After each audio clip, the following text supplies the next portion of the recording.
இன்று அவருடைய சத்தம் எழுதியவர் சகோதரர் சகரியா பொன்னன் அவர்கள். நாள் ஏப்ரல் 14. மனம் திரும்புங்கள், பின்பு ஜெயம் பெறுங்கள். இன்று விசுவாசிகளுக்கு பிரசங்கிக்கப்படும் பிரசங்கத்தில் மங்கி மறைந்து போன மனம் திரும்புங்கள் என்ற செய்தியை வலியுறுத்தியே இப்போது நாம் பேசுகிறோம். அதேபோல் இன்று விசுவாசிகளுக்கு பிரசங்கிக்கப்படும் பிரசங்கத்தில் மங்கி மறைந்து போன ஜெயம் பெறுங்கள் என்ற செய்தியை வலியுறுத்தியும் இப்போது நாம் பேசுகிறோம். மனுஷன் பாவத்தில் வீழ்ந்த நாள் துவங்கி அவனுக்கு தேவன் அழைக்கும் அழைப்பு ஜெயம் பெறுங்கள் என்ற அழைப்பு தான். அவ்விதமே காயினுக்கும் ஆரம்பத்தில் அழைப்பு விடுத்தார். பாவம் உன் வாசற்படியில், அதாவது இருதய கதவு அருகில் படுத்திருக்கிறது, நீ அதை அடக்கி ஆண்டு கொள்வாயாக என்றார். ஆதியாகமம் 4:7.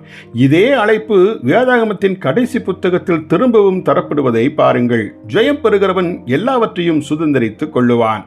நான் அவன் தேவனாய் இருப்பேன், அவன் என் குமாரனாய் இருப்பான். வெளிப்படுத்தல் 21:7. தேவனோடு நெருங்கிய ஐக்கியம் கொண்டு அவருடைய நோக்கத்தை நம் வாழ்வில் நிறைவேற்றுவதற்கு ஒப்பான மகிமையை இவ்வுலகத்திலுள்ள வேறு எதற்கும் நாம் ஒப்பிட்டு பார்க்கவே முடியாது. இப்பாருலகில் வாழ்ந்த எந்த மனிதனுடைய வாழ்க்கையை காட்டிலும் இயேசு இவ்வுலகில் வாழ்ந்த வாழ்க்கை மகா ஆச்சரியம் நிறைந்ததும் மகா மகிமை பொருந்தியதும் சொல்லி முடியா சந்தோஷம் நிறைந்ததுமான வாழ்க்கை ஆகும். அவர் உலக புகழ்பெற்ற நபர் அல்ல, ஓர் ஐஸ்வர்யவானும் அல்ல. ஆனால் தன் ஜீவியத்தின் மூலமாய் தெய்வ மகிமையை சுடர்விட்டு பிரகாசித்து விட்டார்.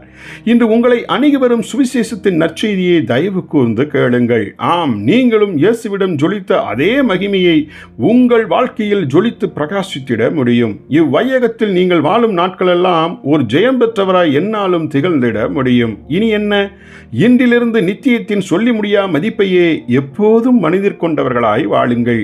இவ்வாழ்க்கையில் உண்மையுள்ளவர்களாய் நிலைத்து இருங்கள். ஜெபிப்போமா? அன்பின் தகப்பனே, ஜெயித்து வாழ அழைத்துருமும் சுவிசேஷத்தை எங்கள் செவிகளில் கேட்டு விட்டோம். அந்த அழைப்பிற்கு பாத்திரராய் நாங்கள் நடந்து கொள்ள கிருபை தாரும். இயேசுவின் நாமத்தில் ஆமேன்.